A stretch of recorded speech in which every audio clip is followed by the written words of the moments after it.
Good morning childrens, welcome in class 4। आज आप lesson 7 पढ़ रहे हैं और रेलवे स्टेशन।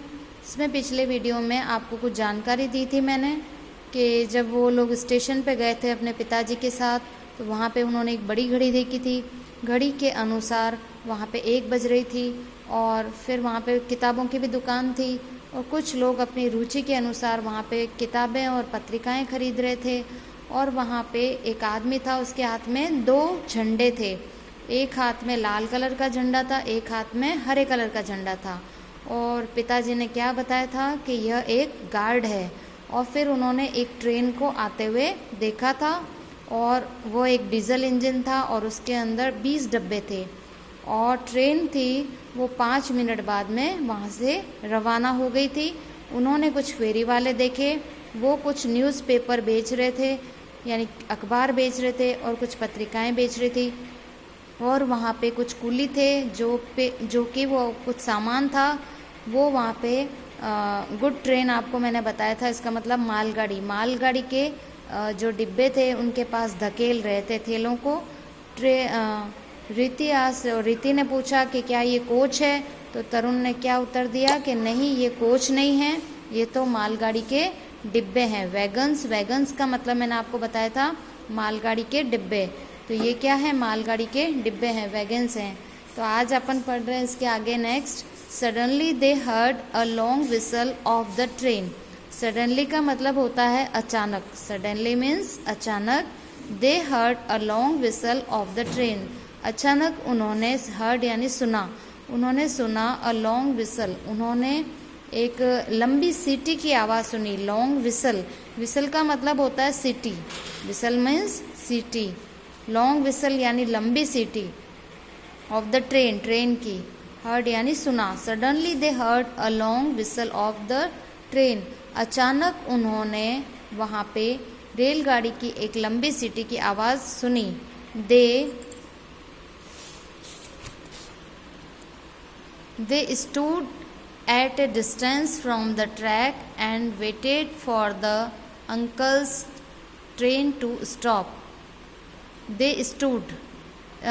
वे लंबी सीटी की आवाज़ सुनी, वे रास्ते से कुछ दूरी पर खड़े हो गए तथा उनके चाचा की रेलगाड़ी के ठहरने का इंतज़ार किया। स्टूड यानी वहाँ पे खड़े रहे थे।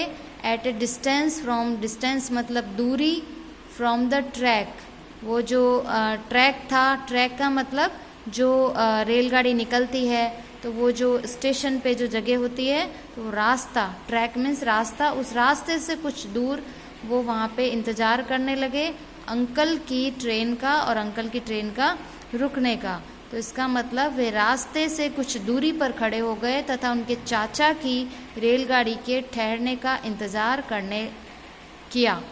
स्टॉप यानी रुकना, ठहरना।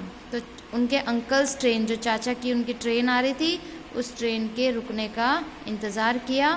The train arrived on time.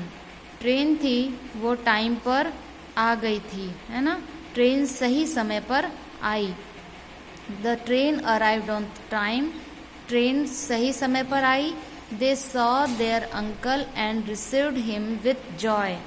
उन्होंने अपने चाचा को देखा। दे सॉ मीन्स देखना।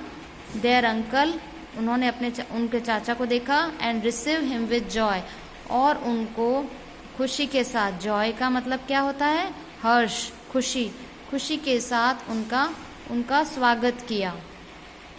दे saw their uncle and receive him with joy. उन्होंने अपने चाचा को देखा और हर्ष से उनका स्वागत किया।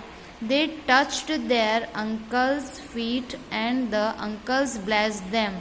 उन्होंने चाचा के चरण स्पर्श किए तथा चाचा ने उन्हें आशीर्वाद दिया। टच करना यानी स्पर्श करना। They touched their uncle's feet. Feet means पैर।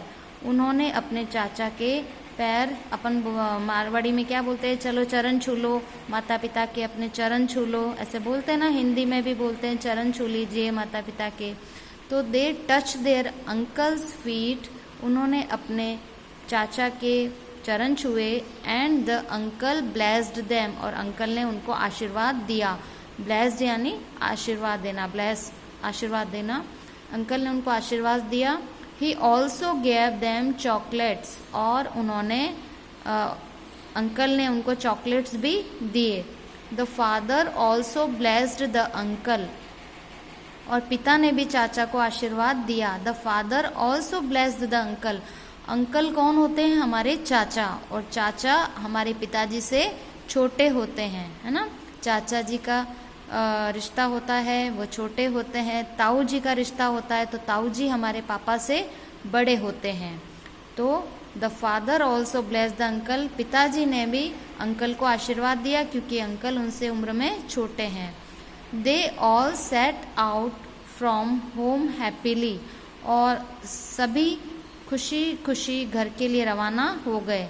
They all set out for home happily, happily यानी हैप्पी यानी खुशी से, सभी खुशी से घर के लिए रवाना हो गए।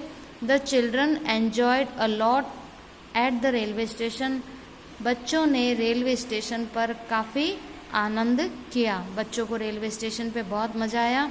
एन्जॉय, एन्जॉय का मतलब होता है आनंद लेना, खुश होना, प्रसन्न होना।